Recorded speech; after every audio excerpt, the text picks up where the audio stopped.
Hello everyone, welcome to Commodities Podcast. This is 𝗀𝗫𝗀𝗃 from Sharekhan BNP Paribas. Today we have an update on crude oil. NYMEX crude oil price continued to rise, surpassing the sideways range of $82 level and resumed the bullish track on its way upside for a target of $85.20 and $87.80 level in near term. On the downside, key support hold at $79 level and break below will stop the bullish trend. MCX crude oil price had given an upward trendline breakout along with break in its nearby resistance indicates short-term trend is bullish.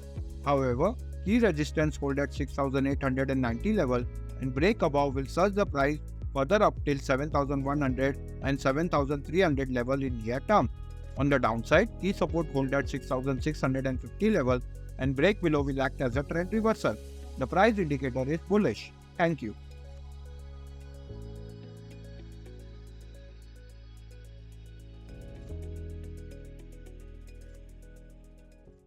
Investment in securities market are subject to market risks. Read all the related documents carefully before investing.